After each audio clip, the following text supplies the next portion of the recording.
Good evening, Commonwealth, and thanks for watching the Channel 2 News. I'm Ashley McDowell. Let's take a look at tonight's top stories. The CNMI House amends a bill involving the Agricultural Homestead Program. Also tonight, discussions are made on Capitol Hill to find ways to help the school system funding. And Governor Ralph Torres speaks on the pay cuts teachers will be receiving. In sports, win some, lose some, the latest for our Little Leaguers in Korea. Stay with us, these stories and more are next.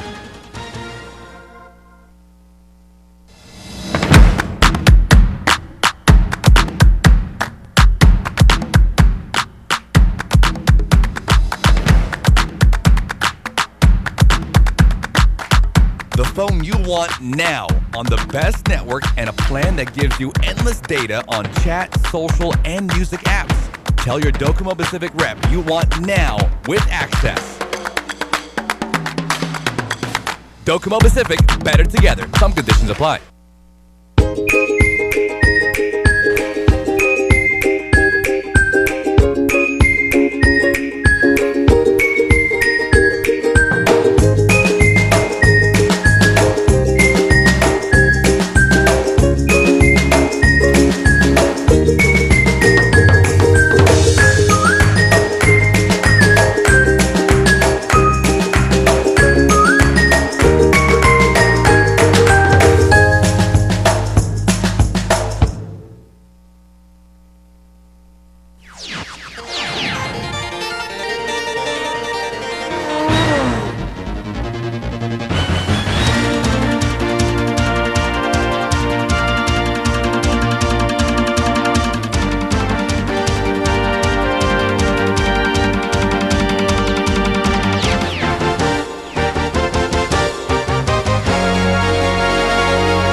Hafa Day, Tirwami, and good evening, Commonwealth. Today is Monday, June 24th, 2019. A bill has been brought back to the committee at the House of Representatives for further amendments involving the Northern Islands and the Agricultural Homestead Program. It's House Bill 21-43 HD1. The bill proposes to remove the one-year residency requirement and to just open it up and make it the 45-day voting requirement, which is the 45 days. Representative Camacho introduced the bill with the intentions of making changes to the agricultural homesteading program. The reasoning behind this bill was ultimately to open it up because the requirements actually rolled over and it included the Northern Islanders under the one-year residency requirement, but right now with no infrastructure there, it's mostly jungle lands, and I just didn't see, and the committee and as well as the Department of Public Lands didn't see what that it didn't make any sense to require them to go there, and they don't have the amenities. So we wanted to get rid of that provision, that one-year requirement. That's the main intent of this bill. To open it up to our CNMI residents. Anybody who wants to go there will stay there 45 days and establish their voting eligibility. Will be able to or be eligible to avail to the agricultural homesteading program in the Northern Islands. Creating more use of the land in the Northern Islands to benefit the economy. The original intent was to help our Northern Islanders. I know there is a need to increase the viability up in the Northern Islands, so we can slowly get our residents who once lived there or new residents to come up and start farming those lands, and maybe we can potentially create an industry, agricultural industry, and stimulate some economy in our Northern Islands that will ultimately help the CNMI economy as a whole. One main concern is, I believe one of the concerns brought up by one of our members was that it was to follow the requirements that's set forth for the first and second senatorial district and making it uniform. So that's something we're going to look into. We'll be back in committee, so leave it up to the committee to do their due diligence, and we'll put the necessary work into it again. But Camacho says the House is very favorable on this legislation. We just want to iron out some additional things that might be discrepancies and whatnot. But ultimately, I did feel that I have the sentiment, the support of the other members, so long that we cover all the rounds. Further discussions on the bill will be made later this week. Reporting for KSPN2, I'm Ashley McDowell. Also on Capitol Hill today, the House Committee on Education met with the Commissioner and Finance Director of the Sinai Public School System. The Education Committee and PSS further discussed ways to help the school system financially. PSS Commissioner Glenn Munya says these meetings have been productive. We continue to, meet on a regular basis to discuss the issues that the public school system is faced with. Trying to brainstorm how can they come in and support us. So we are looking at possible ways where we can get, some funding to help us with the operations for the public school system. We are working with our Secretary of Finance and the Finance Department on a weekly basis to try to ensure that we're able to continue to make payroll and help us with some of the operations. Also speaking on the public school system, the Board of Education recently voted to cut salary increases of public school system employees by 50%, leaving many teachers concerned, as a memorandum was given to every teacher to modify their contracts. This is an alternative to the Payless Fridays other government agencies are receiving, because at the end of the day, officials say there is just no money. KSPN speaks with Governor Ralph Torres on the heated topic. At the end of the day, we've seen when things are done right, they've gotten raised, we've paid our back debts to the government. Now with the situation that we have, that's why we want to go out and show people, show the community, show the department. We've met all the departments, including PSS, and told them this is where we're at. And if we live in a perfect world, everybody would get their own share. So again, I'm glad that it's the summer. Kids are out. We have until now to August. I'm optimistic that we'll be out of this soon, but at the same time, it's prudent that we have this reduction in place. And so if we have our revenue coming in more, then we're able to assess and adjust those reduced workforce. Otherwise, it's not prudent for me to not have them, or anybody, or all of us for that matter, have the reduction in place, and then at the end I have to lay off people, or PSS themselves have to lay off people. So what do we want? Do we want to cut everybody across the board or not? And then at the end we still need to cut 1,000 employees, perhaps more, so that others don't want to cut their salary. An earthquake occurred this morning 22 kilometers northeast of Pagan. According to the Emergency Operations Center, around 10:05 a.m., a report of a 4.6 magnitude earthquake occurred right outside of Pagan. There are currently no reports of injuries or damages to infrastructure, and there are no tsunami warnings or advisories issued by the Pacific Tsunami Warning Center. Coming up, we take you to a pageant that promotes saving Mother Earth. You won't want to miss this after the break.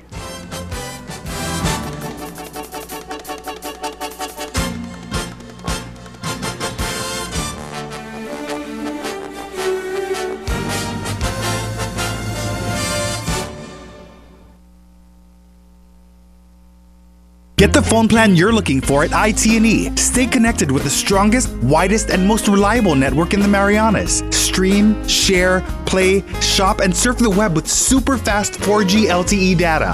Whether you need just a few gigabytes of data to get by, or if you want to go further with unlimited data, there's a plan for you. You'll always get the best price. Visit any IT&E store or call us to learn more. IT&E. Explore your world.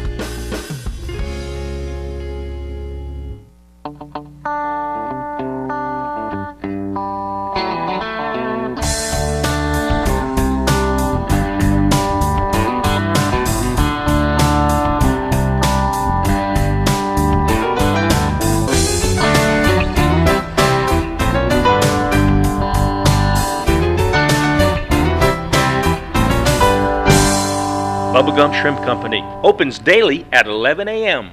Located on Beach Road in the heart of Garapan. Welcome back to the Channel 2 News. The first ever Miss Earth Northern Marianas pageant was held over the weekend at the Hyatt Regency, and KSPN2 was there to capture it. Here's a Sights and Sounds by video journalist Delbert Camacho.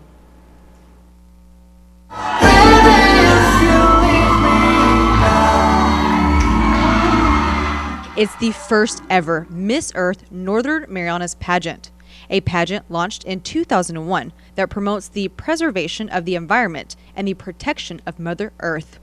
And the 2019 Miss Earth NMI winner? Contestant number 2, followed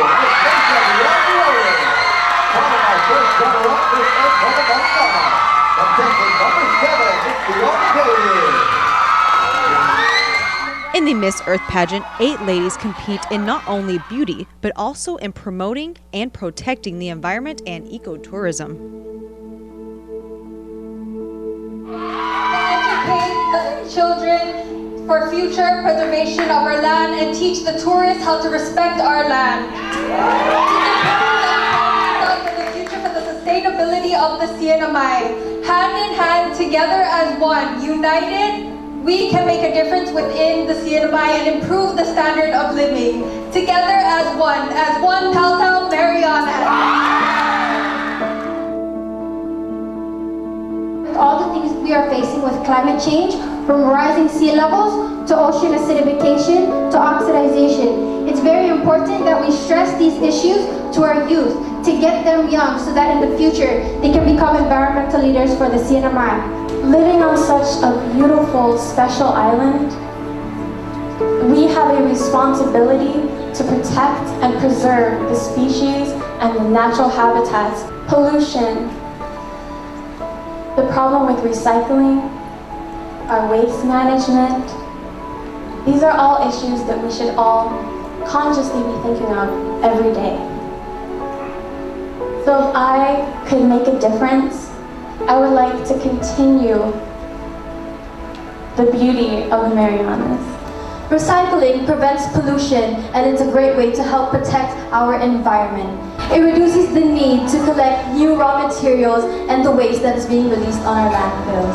I highly encourage everybody to recycle because we can make a change, and to make a change, we can take action. I do believe that we need to work hand in hand as a community.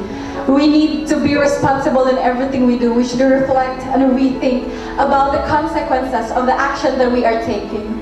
We should nurture nature. We need to nurture nature, because if we nurture nature, we will definitely have a brighter, safer, and better Mother Earth for the future generation. Global warming leads to the increase of sea level rising and the melting of polar ice caps, leading to a loss of habitats and floods in coastal areas. Let's work together to help bring awareness on this issue.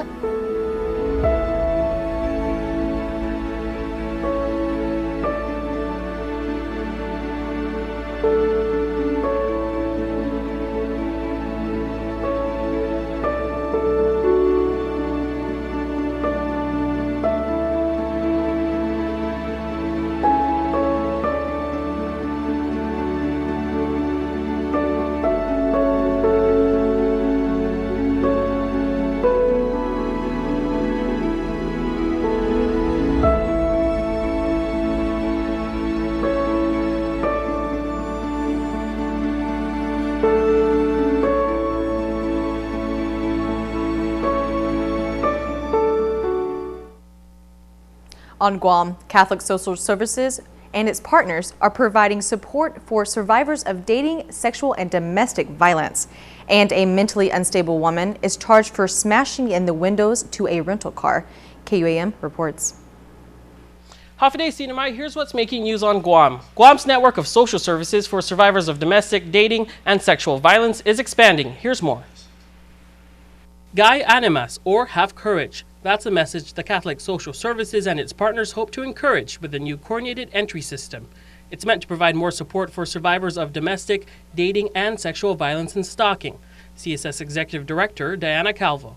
We try to help the women to become much more self-reliant so that they are able to be independent and they're able to Also show their children, that there is a different world out there that does not include abuse. The $180,000 federally funded grant started in June and will run for 12 months. Guy Animas expands emergency and short-term housing at a time when shelters are always at capacity. Individuals may end up being homeless or they go back to their abuser. Calvo says circumstances can be fatal, and this helps prevent drama on all fronts. Meanwhile, there's more legislation to address what happens to convicted sex offenders. Senator Amanda Shelton introduced Bill 157-35 to close a loophole in the sex offender registry law.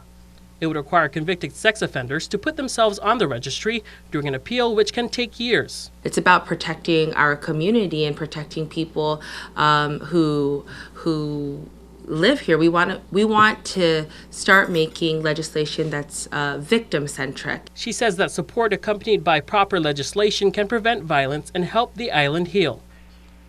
She's the last female tatomona on Guam. That's what 20-year-old Nelly Ann Tenorio allegedly told police when they interviewed her. On June 18th, police responded to a home in Jigo after a man reported that an unknown woman smashed the windows to his rental car. When police arrived, they confiscated a hammer and interviewed Tenorio. Court documents state she told them she was the last female tatomona and was, quote, jousting, protecting the Chamorro people from the Chuquis who were trying to take over, end quote. Police described her actions as unstable mentally. She was charged with criminal mischief as a third-degree felony. Federal legislation could help ease the estimated $57 million annual earned income tax hit on the government of Guam's budget is advancing in Congress. The measure cleared a markup meeting today by the House Ways and Means Committee. Basically, the bill requires the Treasury Department to rebate the Gov Guam 75% of the cost of the EITC.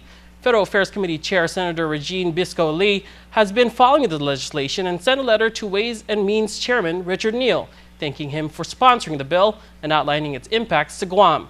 Other provisions would provide similar payments to Puerto Rico and other U.S. territories. Stay informed 24/7 by checking out KUM.com or downloading the KUM News app available for iOS or Android. Reporting for Guam's News Network, I'm Tomas Manglotna. Thank you, Thomas. All right, coming up, scores of golfers turn out to honor one of their own. That'll be in the KSPN2 Sports Report next.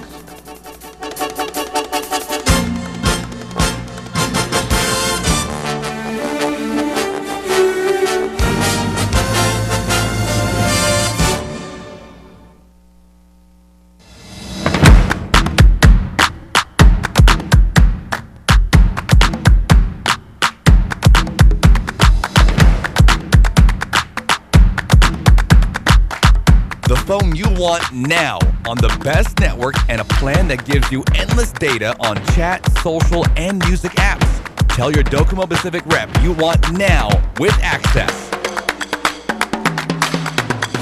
Docomo Pacific, better together. Some conditions apply.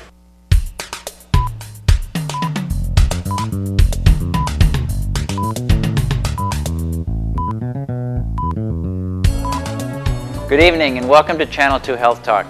I'm Dr. Tony Stearns of Marianas Medical Center. One of the most important things we can do as parents is to teach our children healthy living and healthy habits and to make sure they have a safe and healthy environment to grow up in. This process should really begin before and during pregnancy, but let's focus tonight on what begins the day you take your child home from the hospital, ideally riding in an approved and properly installed car seat. Here are some simple tips that can make a huge difference in the lifelong health and success of your child. Many child care experts believe that the most important lesson you can teach your child is how to eat healthy.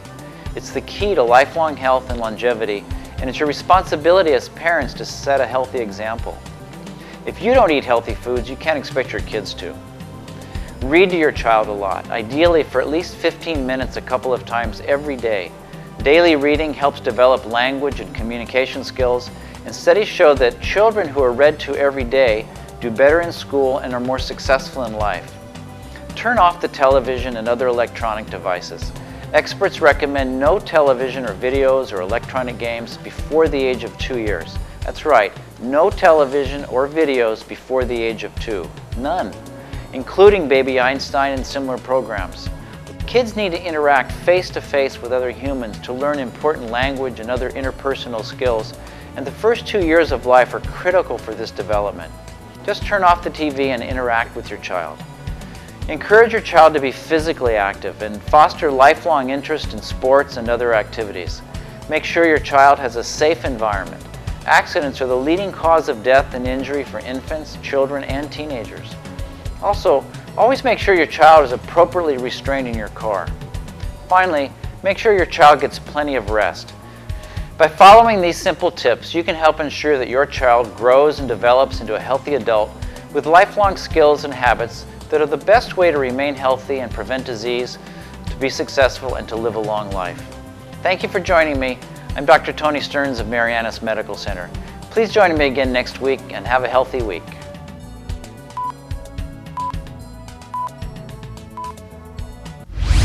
Buenas sports fans.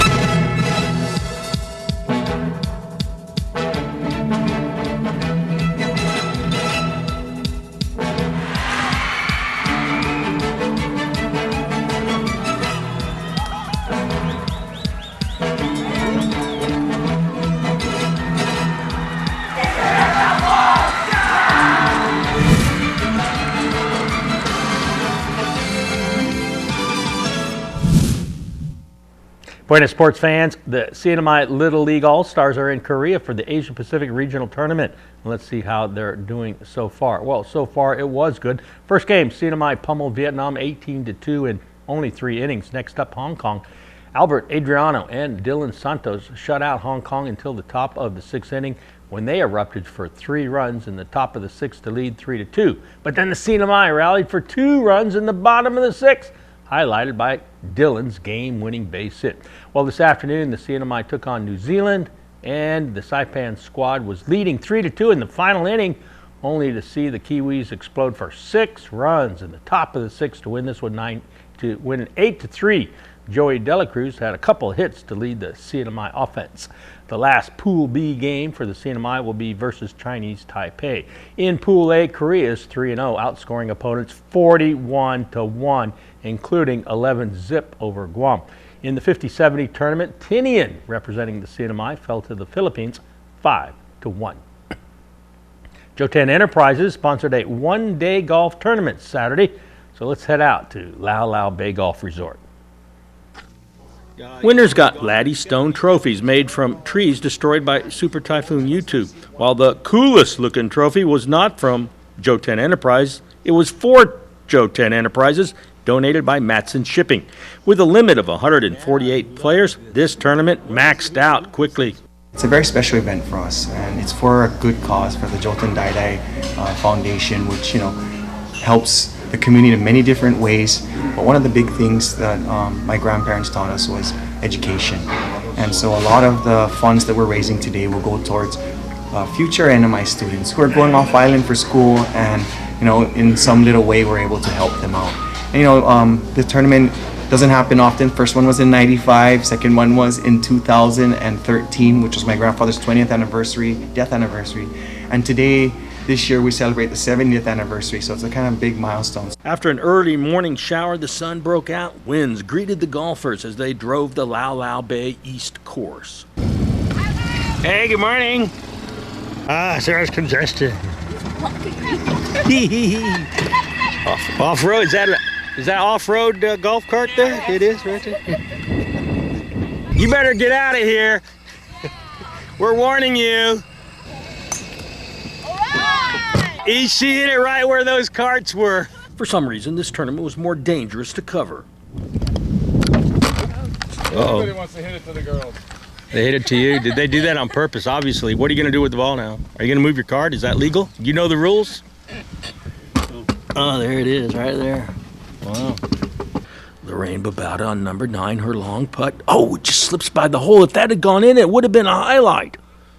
Yuko Togawa shows why she's one of the top female golfers on this island. While Flora Jones's game is catching up with her style.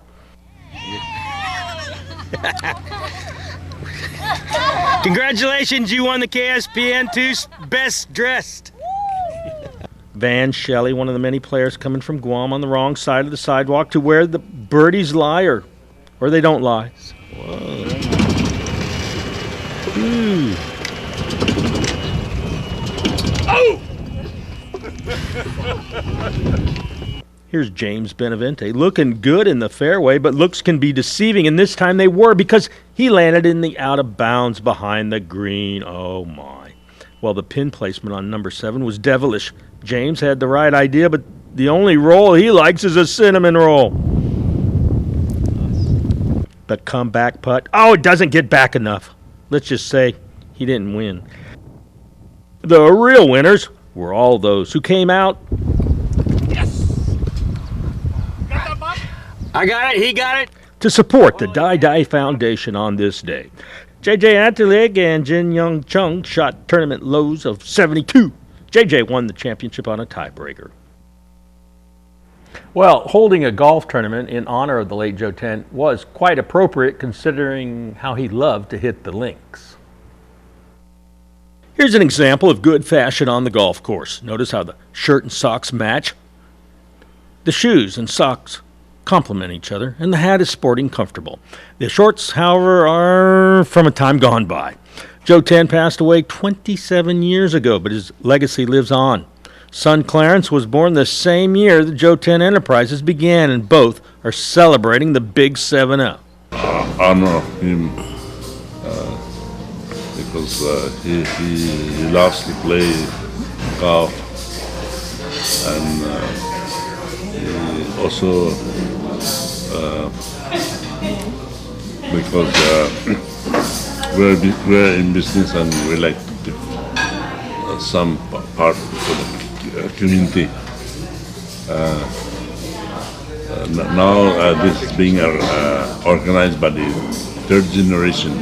Did you know the idea for the Joe Ten Kizu Public Library was hatched on the golf course? We hear that story from the third generation. A lot of things happen on the golf course business-wise or not, but I think one of the best stories I have is the Joten Kizu Library actually started with a discussion on the golf course.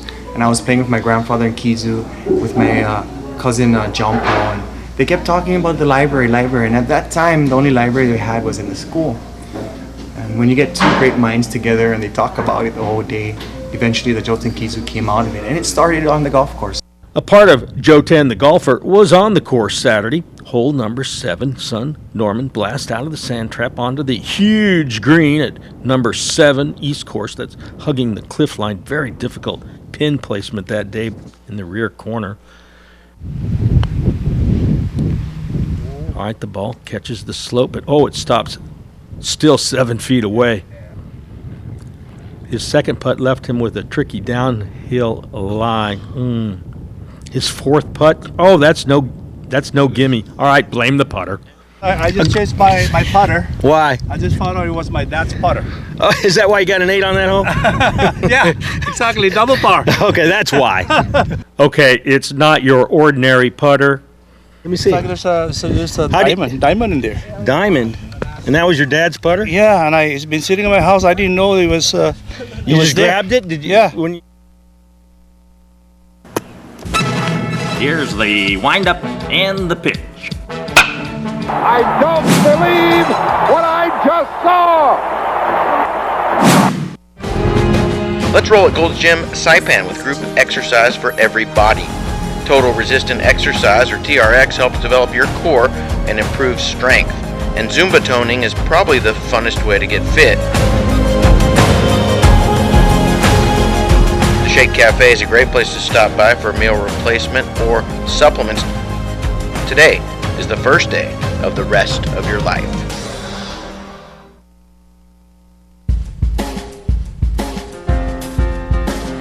Today's high 90, the heat index 104, low 81, humidity 66%. Tomorrow, partly cloudy, isolated showers, east winds 5 to 15 miles an hour, high again 90, low 79 feet, 3 feet.